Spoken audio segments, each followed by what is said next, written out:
Hello, guys. Welcome back to Coding Colored Glasses, the podcast where I teach you how to level up your coding journey.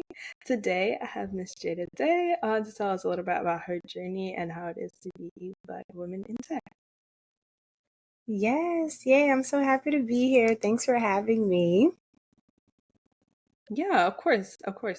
We always want to highlight the stories and the journeys of people, who come before us, people who are already blazing their own path. So let's get right into it. Can you tell us a little bit about like your journey through tech and like how you got into tech? Yes, I can. So, first things first, which I think is something which is how we met. My first introduction into coding was through the Code with Clossy program. Um, Founder Carly Kloss, but also led by so many amazing instructors and admin. And so I joined that camp. It was a two or 3 week camp.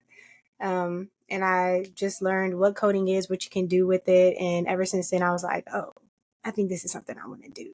It was the summer after my junior year of high school. So that was perfect for me. And then when I started applying to schools, I would either do math or computer science. And I went to UC San Diego, and they have a math and computer science major. I knew like I've always been a math nerd, math girl, like that was me down. And then when I seen they had a computer science part to the major, I said, "Oh, this is perfect." And it was easier to get into compared to the computer science major. But that's a conversation for a whole nother day.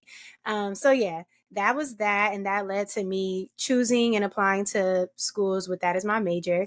And then the summer after my high school senior year, summer after high school, I did the Google Computer Science Summer Institute. And I think that was either a 2 or 3 week program as well. And it really allowed me to just, get some more experience with coding, meet other folks who are, around the same age as me and interested as well. So, yeah, those are really great programs. Both were out of the Los Angeles area because that's where I grew up. And then I moved over to San Diego to UCSD to major in math and computer science. And so throughout that, I learned a lot. And one of the main things I learned was that math, I didn't really want to pursue too much of a career in that. So I started looking, the computer science route, software engineering, front-end development, things of that sort. So once I got more experience under my belt, I interned at PricewaterhouseCoopers as a technical developer intern, and that was the summer after my junior year. So y'all don't worry about not having a technical internship, until what they call late. Like it's okay. Because that summer before, I did a personal project with my Women in Computing org on campus. So, there's different ways to get involved. It doesn't always have to be an internship. So after I interned with PricewaterhouseCoopers, I'll refer to them as PwC. I got the offer back after my internship, and I came back. I had a great time, great company culture, great benefits, great experience. And I was like, well, why suffer and go through a whole nother application process when I could just accept this and have a job after I graduate? So that's exactly what I did. And so, so after I graduated from college with the Bachelor's of Science in Math and Computer Science, I gave myself the summer. I had the option, thank God. And then I started working at PwC in September of 2022 as an associate software engineer. And now I recently got promoted in June of 2024 as a senior software engineer. So we are making strides, we are making moves. And that's, my journey as a software engineer in a nutshell. Great, I love that. 10 out of 10. Like, just showing that you like just absorbing all of the knowledge, just like being hungry to like find all those different opportunities. What do you say, like some of the skills? Because I myself have done Code with Classy, love Code with Classy, 10 out of 10 Yeah. program for anyone who wants to join. Make sure you sign up for next summer. I know that they're closed this summer, Yes. but make sure you get connected. They're so great. But not to give like the Code with Classy like the free handouts, but No, yes, but 10 for out of real, 10. But how do you think like some of those skills like transferred over to your job like now? Because I know Mm-hmm. some people like take classes and or go to school, and some like they Mm-hmm. leave school and they don't really know how to Yeah. apply the skills that they just learned. So how do you think those like Mm. transferred for you? Yeah, and that's a really good question. Because I feel like we don't get the answer to this question a lot, and it makes it difficult when it comes to like applying yourself to different internships or applying to jobs and talking to recruiters. How do you, find what skills you have and translate them to the role? Um, and so I would say one would definitely be so I'm from Los Angeles, more so near the South Central area. That's where I grew up. And then I moved near Long Beach. So I went to school with majority Black and Latino students. And so when I went to UC San Diego, it was a whole different demographic that I was not used to. Got culture shock, to say the least. And I've been in spaces that were more diverse than like my high schools and middle schools, but this is where I was staying and living at. So it was definitely a culture shock. But I would say it did prepare me for, going to my job and being comfortable just being in the same space or working with others who may not look like me, but we have a similar goal and similar passions in other senses. So that's one thing that really helped me adapt to working and getting the most of my experience at work was allowing myself to be comfortable at UCSD and exploring that and meeting different people. And so when I joined the workforce, it was, still some adjustments, but it helped me. I would also say when it came to like class projects and things of that sort, I know a lot of times we want to add internships or certificates to our resumes, but what you're doing in those classes, those long homework assignments that take 2 to 3 weeks, like you can add those as well. That's all a part of your experience. So those are definitely some transferable skills because you're going to take the classes anyway, so you might as well add that to your toolkit. Um, and what else? I'm trying to think. I would definitely say asking questions. I learned like as soon as I entered high school, I was always the type to ask questions. And to this day, like that is one thing that I would say I get a lot of positive feedback on, and that I'm always checking in. I'm always asking questions for clarification. I'm following up on things. Like it will not set you back. Of course, do your research first, always. But if you get into the habit of asking questions, more often to clarify things, to check in with folks, it's definitely going to pay off. I would say it will pay off in a healthy work environment. So, yeah, those are, I would say, are the top three off the top of my head that I can think of that have been transferable. Of course, the basic skills and coding tools and languages, but outside of those, I think those have been the most helpful. Yeah, I can definitely see like just taking 2, 3 weeks like on long projects. I don't know if I could like, I don't know how I'm gonna be able to endure that, but I don't know. We'll find out when I get there. But Right? like talking about culture shocks, I know for me, hmm just coming into like the tech space, because like most of the classes that I've taken or coding have not been at my school, which is like hmm majority white, and like I'm hmm Black, so it's like I've had my own Yeah. personal culture shock because before I was at a different school where it was like more diverse, and so Mm. coming to the new school was Yeah. like, okay, this is like completely out of what I was had previously experienced. So Yeah. yeah, the culture shock, I definitely like resonate with like just like coming somewhere new to like learn something or to get something out of it, and then like hmm experiencing like a complete like slap in the face into what you've like known. So how did you handle Yeah. like the culture shock in general? Because I know for me, like Yeah. it was really, really hard. Like I hmm even now, like going back to school, like I'm just thinking about it now. I'm like, oh my God, do I really want to go The through this again? anxiety. Yeah. Honestly, so I would say like my first year, I remember when I started school, and I just always like woke up with like this feeling in my stomach where I just felt like nauseous, no appetite. I wasn't sick, didn't have to throw up, but that's just how I was feeling every time I woke up. And after just like feeling that, first I had to acknowledge that that was even going on with my body. And then after acknowledging the feeling and, talking to other people like, have you ever felt this? Da, da, da, da, I realized it's because I had anxiety. Like I was waking up every morning just like anxious to tackle life at UCSD as a freshman. And so once I realized that, I'm like, okay, like where is this coming from? And honestly, it was just from, all the change and all that stuff. So yeah, it was a tough time adjusting.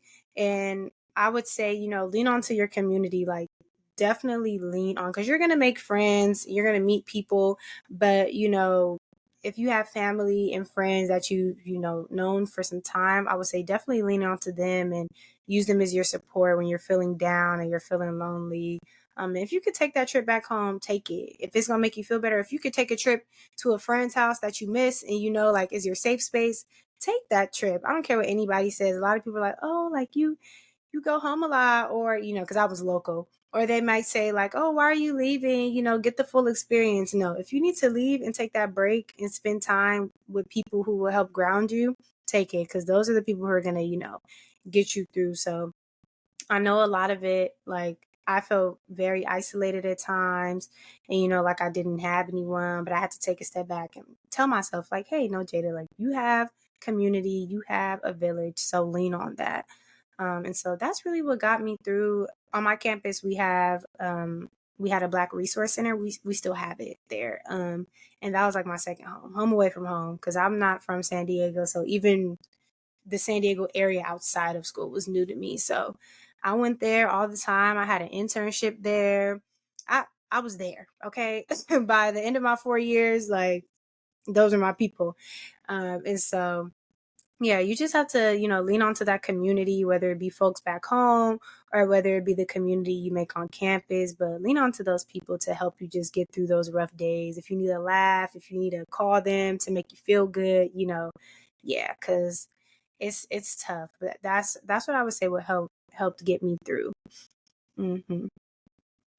That's awesome. I'm glad that you mentioned that because I did see that you were part of the Black Student Union and the Black Yes. National Society of Engineers. And I talked to a lot of people who are in that. They say the same exact thing, that community is like Hmm. so important, that because like without Yes. the community that you have or the community that you build, like you can feel so isolated and trapped and like kind of like lonely Yeah. in a space where usually like you're the only one, or you're the only Black person, or Hmm. you're maybe the only Latinx person in a room, and you don't want Hmm. to like confine yourself to a space or put yourself in a box that you didn't mean to put yourself in, all because you Yeah. couldn't find the community. So speaking on community and just like branching off from that, like how do you think you Hmm. kind of find community at work? Because I know a lot of people have been speaking about this on YouTube. It's kind of a like a Yeah. larger discourse about talking about like how people are Okay. I'm unhappy in glad. their jobs and Hmm. things like that. I see. Yeah. So I would say at my job, we have inclusion networks, which is super helpful. Because, I have my projects and my team that I work on, my direct like software engineering project was together, and they're great. But we also have inclusion networks as well, which, they're basically different groups based on passion, culture, or background. So, like, there's a Black Inclusion Network, there's a Abilities and Allies Inclusion Network, we have Women in Tech, we have Environmental. Like, there's so many. The list literally goes on. I couldn't even name them all off the top of my head, but I'm a part of a few of those as as a member or as an ally, and those initiatives in themselves, they host events, they host things for us to get connected, whether it be virtually or in person. And they also have like opportunities for me to get involved. So if I want to volunteer or something of that sort. So if you're applying to an internship, or you're an intern, or you're applying to jobs, definitely ask what initiatives they have, like inclusion networks or whatever term they use. When it comes to the end of the interview and you're supposed to ask the interviewer questions, that should definitely be one of your questions if you don't see it on their website or anything. So yeah, that is one way where I really grow my community at work, because a lot of my teammates we work virtually. I work from home, and a lot of my teammates are spread across the country, if not outside of the country. And so I need some connectivity during work if this is going to be a place that I'm at majority of my day. And so yeah, those inclusion networks have really like helped me out a lot. I've met so many people. Like, the amount of people that I've been able to network with in 2 years with like slim to none opportunities to meet folks in person, not opportunities, but slim to none chances where I've met folks in person. It's wild. Like I can only imagine, like, if things were in person. So it's definitely possible to meet folks and gain that sense of community. It takes a little bit of extra effort. You may have, a few more meetings during the month, but it's so worth it. It's what keeps me going to have that community. And also, like, I know we're at work, but definitely, like, if you can still foster that community outside of work, I highly recommend, because one of the hardest things for me transitioning from college into industry was my social life, and realizing that events and hanging out with people wasn't going to be thrown in my face like it was in college. Like there's always events going on in college and everybody lives in the same area. But now, some people graduate, some people move, some people are working, you have different schedules. And so you have to put a little bit more effort in when it comes to hanging out with family and friends. And I didn't realize that at first, but after some time, I'm like, that's what the shift is. I have to put in a little bit more effort, or, we as a collective have to, because our schedules are different. So that also has been really helpful. Just whether it's talking on the phone with a friend, making sure I call them, every other week, or, planning a hangout, not waiting for a hangout to just pop up on my phone. So yeah, those things have been super helpful in like gaining community at work and even like outside of work while I'm a working girl. So yeah. I love that, and I think that community building is so important. It's great to hear that you like that you've fostered your own community and things like that. I have a little sister, so she wanted to Oh, make an no appearance worries. right now. But You have a yeah, so coworker. Hey girl. yeah, we love our coworkers, but just loving on your coworkers and like that, and like just building that community in general. So how do you think like Yeah. you've like fostered those relationships? Because I know for me it's a little bit harder to do such things because like when Mm, I'm at work. Like that's yeah. the main priority. Priority is to get the Hmm. job done and go home. Like just putting that extra effort into like foster that Yeah. community, I think is a little bit like hard for me. It could be harder for some other girls because like STEM is such like a kind of one. I don't want to say it's not Hmm. collaboratory because it definitely can be, but like Hmm. in my personal sense, like I usually use it as like a it's my own outlet. So just like having that moment to Yeah. like talk to other people's like hard for me. Yeah, and I get that too, especially as a software engineer. Like, it's very easy to just be coding all day. Like, I could definitely get by on that. But also, I think part of it goes with like my personality as well. I'm pretty outgoing, I would say. So I'm usually like looking for, things to do to put, to get out there and, socialize or whatever. I definitely don't apply myself to all of them. Like I'm not in the office every week, but I'm looking for opportunities to connect. But what I would say for folks, who are like, hey, I'm in my silo. Do I want to go to that event? Not really. I would just say, think of it as, a networking opportunity to grow like your skills and your community, and just think of like the benefits that can come with it. I know a lot of times, definitely prioritize your work. We always do that at our job as well. Like even if there's extracurriculars going on and you need to do like a quick little spreadsheet, it's always like, do you have the capacity? Because you need to prioritize your work.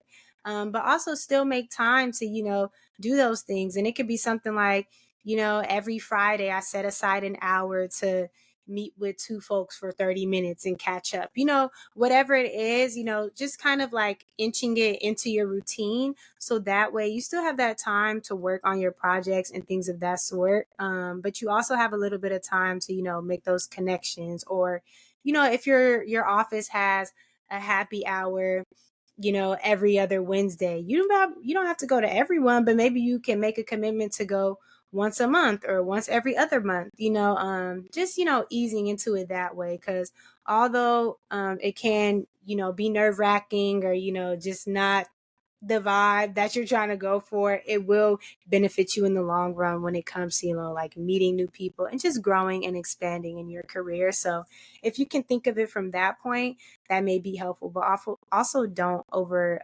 exhaust yourself. So like I said, you don't have to go to every hangout. You don't have to go to every happy hour. You don't have to, no, you don't. Just create your boundaries for yourself. And then, as time goes on, you'll figure out what works and what doesn't. So yeah, that's how I would advise, folks in that situation. Mm-hmm. Yeah, and just like speaking on overexhausting yourself, I Mm-hmm. am like someone who does this too many Mm-hmm. times where I I understand. find things I'm squirrel brained where I'm like I see something and I'm like squirrel and I just want to do it and I'm like or like Yes. shiny object brained where it's just like something is like Mm-hmm. glowing in the midnight and I just want to grab at it and then I do this. And then I like leave Yeah. it in my back pocket and then all of a sudden I'm looking at my calendar and it's back to back Zoom meetings and I'm like, "Oh, You where did know? this come from?" Like it just comes out Yeah. of nowhere. It's very like so just speaking of overexhausting yourself like Mm-hmm. that is so true. Like, just not, especially like with social things, because it is so tempting to want to just like, okay, I'm in a space where I'm like, I need to network. I need to like grow my network Mm-hmm. and to like learn to talk to other people because closed mouths don't get Mm-hmm. fed. And just like going to different events and things like that. And those things drain your battery so quickly. I know, like, if I Mm-hmm. have one party for the day, that's the only thing I'm doing. Like I'm doing hair, That's I'm it. doing nails, I'm doing makeup, I'm doing this, that, and the third to get all of those things like out of the way. So Mm-hmm. just like, do you want to like talk about like how you avoid like overexerting yourself because it doesn't also like it can also exist in multifaceted ways. Yeah. Honestly, such a great question. I'm learning day by day, but I'm happy that you're asking this question. I hope, a lot of folks that are listening are younger so you can start early. And if you're not, it's okay. Let's start now because I'm going through it too. But I would say, just say no. Sometimes you really just got to say no. And I'm not just going to leave y'all with that because that's definitely easier said than done. And I've had people advise me just say no. And it's like, okay, but how? How do I say no? How do I know when to say no? And so some really good advice that I actually got from one of my coworkers that I met through one of the inclusion networks at my job. She's great. She advised me, as I move further in my career, I'm going to have, more of a choice of the opportunities that I say yes to. Because, once you're starting, you're like, you want to get involved in everything, which is great because, yes, learn and, do all that stuff. But also, and you don't have to wait until you're like more into your career. You could start now as, like trying to figure out what your goals are and what you're passionate about and where you want to be in your career. And so think of where you want to be, and then as opportunities come in, you can look at them and be like, okay, well, is this going to contribute to where I want to be, or is this just going to be like just something I'm doing? And so we kind of described it as taking in opportunities that are high exposure and some kind of effort. If it's high exposure, low effort, definitely do it because you're facing so in front of so many people and you don't have to do much. And that's when it comes to extracurriculars. But if it's like low exposure, high effort, and this is related to things outside of projects, that's something that you probably want to be like, do I have the capacity for that? Do I have the time for that? So yeah, really looking at the opportunities that come your way and seeing like, hey, does this align with what I want to do? And then also, I was talking about this with my friends. That we talked about, instead of FOMO, having JOMO, which is the joy of missing out. Like some things, be grateful to miss out on it. Sometimes you got to sit back and be at home. And you're like, you know what? I'm actually glad I did not go because I got to sit back, lay in my bed, and binge watch something. Look at the joy of missing out on things on sometimes. So I feel like FOMO can be bad, but you just got to look at it like, oh, well, if I didn't go to that party, what really was I going to miss? There's going to be another one. So things like that is kind of how I try to figure out how to not overexhaust myself and pick and choose my battles, whether it comes to work or even when it comes to like my social life. And your body will tell you. And I hope that you don't get to the point where, you get so physically drained that your body literally is telling you like you're burnt out, you need to stop, because your body will stop. if you don't stop yourself. Your body will stop eventually. And so, yeah, I hope that doesn't happen, because, you will get to that point if you keep going. But so before you even get there, just, start looking at different opportunities and, seeing what aligns and what doesn't. And, don't look at it from a space like, oh, if I, because of course, sit down and analyze, think about it for a second. You never have to give somebody the answer right away. But, look at it as like a learning opportunity versus just like doing something because you want to do it and say you did it. So being a little bit more intentional about what you say yes to. That's what has helped me throughout the past few months. Again, I'm still learning. There's some things I show up to and I'm like, dang, I really could have stayed home. But you learn as you go. So yeah.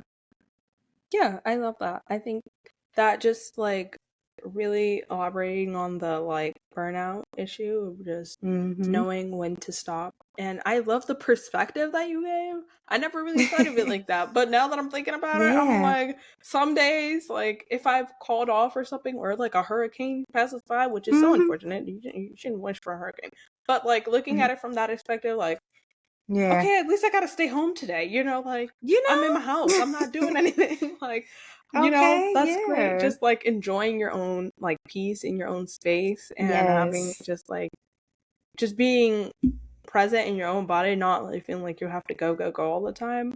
But Yeah. on the topic of networking, I know you mentioned that a lot, Mm-hmm. just like things that have high exposure but low effort. Mm-hmm. And I would consider that probably like being like maybe like a networking opportunity, maybe like via Zoom where you're just like meeting people in breakout rooms, but you don't have to go anywhere. Mm-hmm.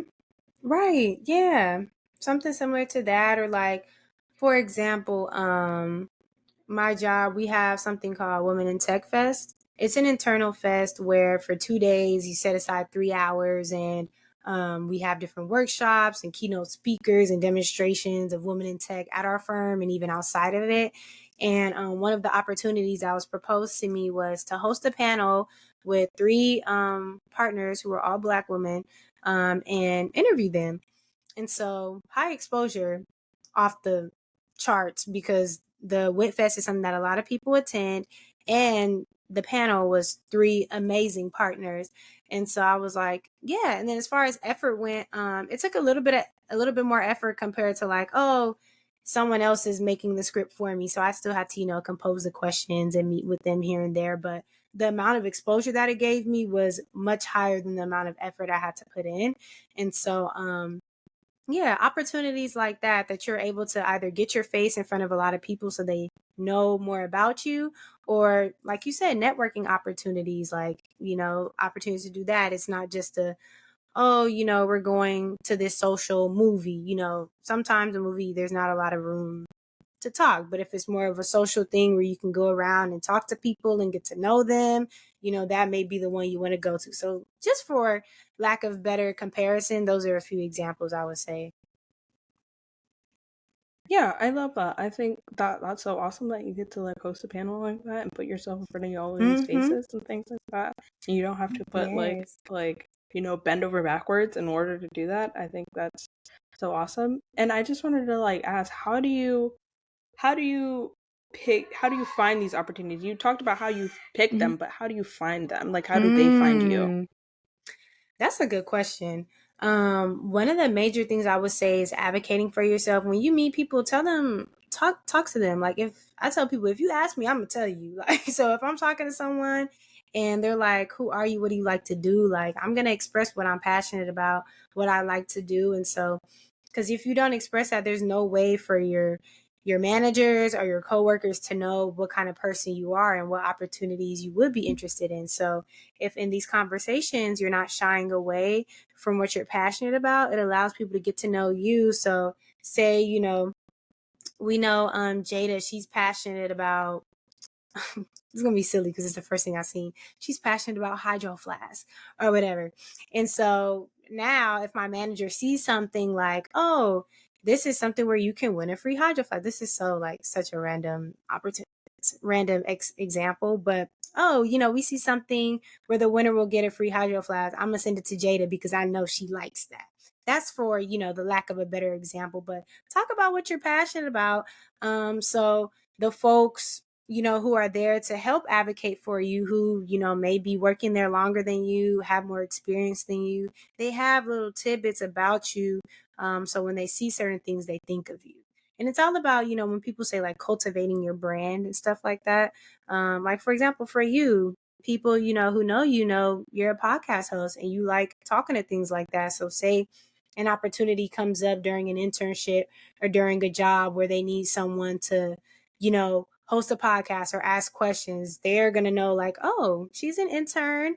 But she also, it doesn't seem like she'll shy away from an opportunity like this because she already does it. So we're going to pull her on because we know she has a podcast. We know she likes to do this. So little things like that, don't shy away from talking about what you're passionate about because things will align and come to you. If that ever, rejects an opportunity for you when you're talking about what you're passionate for, then it's just not for you, and that's okay.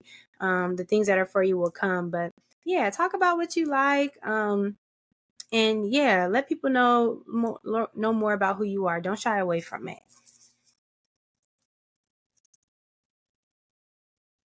I just love that so much, like just talking about like advocating for yourself because like in doing this podcast work, I have been like heavily advocating for myself, like going to everything, Yes. messaging everyone, like emailing everything and anything to like find Mm-hmm. someone who You would have like who's to. willing to like put on like an episode with me because like I put so much time and effort into like trying to like Oh cultivate the yeah. brand that I'm like making. So I think it's so important that you just talk about that. Yeah. Yeah. And I'm happy that you created space like this for people to, come on and talk. And it's not easy speaking about what you do. Like you have to definitely practice. I always like to practice in like low impact areas first. So when that big opportunity comes, I'm not as shy. But yeah, you're doing great. Like I said, I seen your message in the COVID Classy group chat and I'm like, oh yeah, this sounds interesting. Like if you would have never, put yourself out there, who knows how, I would have come across this. So little things like that, just putting that extra foot forward can really help get you far. So I think you're doing great so far. Thank you so much. But just like on that topic of like advocating yourself, do you have a couple tips on like how you specifically like advocate for yourself? I know a lot of people have talked about like 10-minute elevator pitches, like something you want to say to somebody. Like Mm-hmm. if you're standing next to Bill Gates in the elevator, what would you want to say to him? Like how do you go about advocating for yourself? Yeah. I think part of it goes into, finding what I'm passionate about. I always, start off with, who I am, where I'm from, and then I just get into like what I do in my day to day. And another thing that was really hard for me was really talking about like what I do because it was coming to terms with the fact that my title literally is software engineer. Like this is something that I've been working towards. And so for that to be my title, like it kind of blows me aback when I explain to people that's what I do because I'm just like, wow, like I'm really here. And so really just like before, random day, sit down and look at the things that you're passionate about and that you do. And those can be, how you start off your conversation or, another way I would say advocating for yourself is if you have like a team when you join, like if you have any managers, like let them know about the things you're passionate about and also like the skills you want to grow in. Like I came into this job I was like, I want more front end development experience, more hands on, because I didn't get a lot of that during undergrad. So I let that be known to my managers, and they were like, okay, thank you for letting us know that. Now we can know, what projects to place you on because it's more clear. And so that's one way that you can advocate for yourself is taking a step back and looking and seeing what are my goals technically. Um, what do I want to learn? Where do I want to be by the end of this year? And then voicing that when it comes to talking to your managers. And sometimes they're not going to reach out and be like, hey, what are you passionate about? Or like, what do you want to work on? Sometimes because they're so busy, they're like, oh, this is their job title.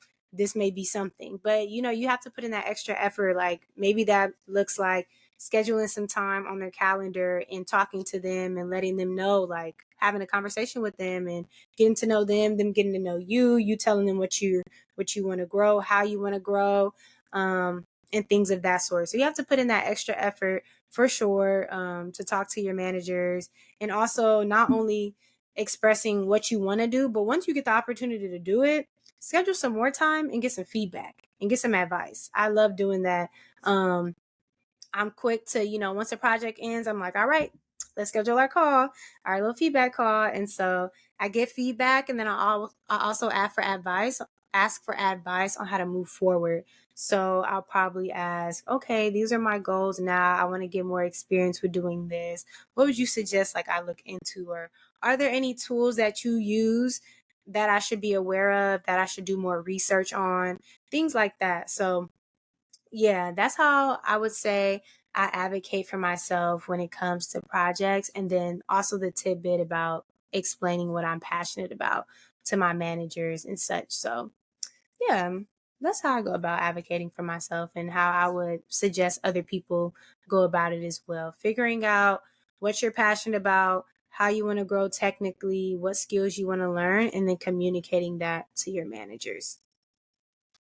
Yeah, and I think I don't think I've ever heard that before. Like someone just talking about like scheduling like feedback calls, because like I Yes. think usually like in our brains, especially like for people who are like just getting into the industry and like Mm-hmm. finding their place, it's been like a lot about like just getting there in the first place, like Yeah. finding a job because like it's so Mm-hmm. competitive, or just like Yeah. finding their place, or maybe like finding an internship in general, so they don't like to Mm-hmm. like really connect with the people who might have given them the opportunity in the first place. So I think Yeah. that that's so Yeah. important what you said about just like making sure that you're receiving that feedback, or that you're Mm-hmm. getting what expertise they have to offer. And of course, it's like networking hack 101, because like if you're getting that feedback, it shows that you're like willing to learn and things like that.